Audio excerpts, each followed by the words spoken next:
When Jabin king of Hazor heard of this, he sent word to Jobab king of Madon, to the kings of Shimron and Akshaph, and to the northern kings who were in the mountains, in the Arabah south of Kinnereth, in the western foothills and in Naphath Dor on the west, to the Canaanites in the east and west, to the Amorites, Hittites, Perizzites, and Jebusites in the hill country, and to the Hivites below Hermon in the region of Mizpah.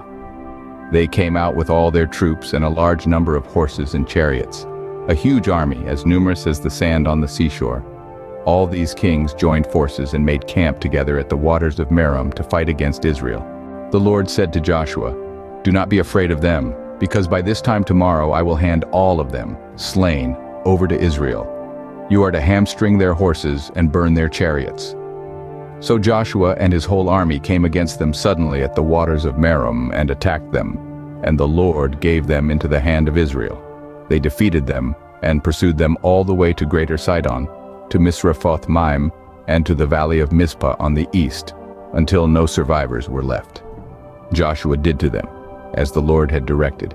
He hamstrung their horses and burned their chariots. At that time Joshua turned back and captured Hazor and put its king to the sword. Hazor had been the head of all these kingdoms. Everyone in it they put to the sword. They totally destroyed them, not sparing anyone that breathed, and he burned Hazor itself.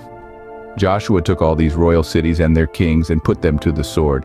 He totally destroyed them, as Moses the servant of the Lord had commanded.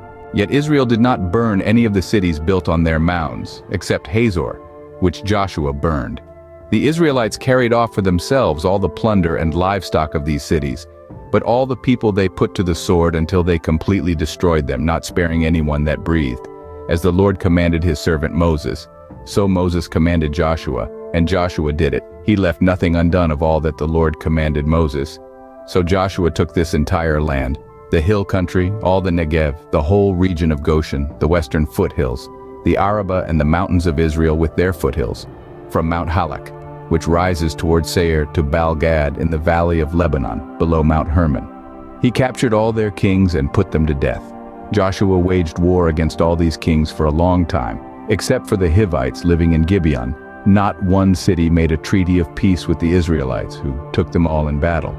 For it was the Lord himself who hardened their hearts to wage war against Israel, so that he might destroy them totally, exterminating them without mercy, as the Lord had commanded Moses. At that time Joshua went and destroyed the Anakites from the hill country, from Hebron, Debir, and Anab, from all the hill country of Judah, and from all the hill country of Israel. Joshua totally destroyed them and their towns. No Anakites were left in Israelite territory. Only in Gaza, Gath, and Ashdod did any survive.